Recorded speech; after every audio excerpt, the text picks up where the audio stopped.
बलांगीर जिला टिटलागढ़ मातृ शिशु चिकित्सालय ने मनिच्छा कटुछे लाइट। टाटा पावर तरफु मनिच्छा लाइन काट हवा लगी हैरान होछे हॉस्पिटल ने थिबार सब लोग। डाक्तर ओमकार होता निजर सोशल मीडिया ने बाबदे असंतोष जाहिर करी विभागीय अधिकारी अभिला के दायी करिछन। लाइन कटले चिकित्सा अटकिबार संगे इमरजेंसी समय ने भील बहुत असुविधा होछे। बार बार अभियोग उतारू भील स्थायी समाधान नहीं हेबारनु असंतोष जाहिर करिछन।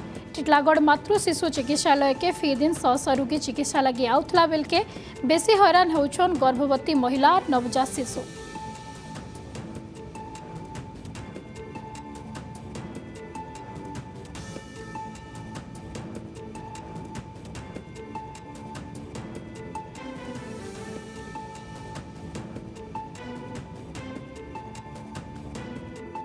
मनीषा लाइट तो जो आज्ञा लाइट लगी तो बहुत असुविधा हो पेसेंट मैंने भी सीएस पेसेंट मैंने भी बहुत असुविधा हो ऑपरेशन कला बेले भी लाइट नहीं रहा ठीक ऑपरेशन कला लाइट खोले जाऊँगी बैकअप प्लान घंटे रोचे घंटे काଣା हो पार एत हरियाण अच्छे एत गरम रोचे टिलागढ़ तो हाई टेम्परेचर जानूँ एत काଣା कर पेसेंट मैंने भी बहुत हरियाण ये आम हस्पिटाल आमर अस्त्रोपचार सेवा हो दि जाऊँगी आमर प्रसव सेवा दि जाऊँगी नवजात मानकर स्वास्थ्य को स्थिरीकरण सेवा जोटा कि एनबीएसयू कहूँ प्रदान करुँ एते जरूरी कालीन सेवा प्रदान समय जदि लाइटा कटिजिव ताहले आमे डाक्तर माने ही बहुत हैरान होउछंती आ पेशेंट कर जीवन उपरे विपद मध्य रहउछि।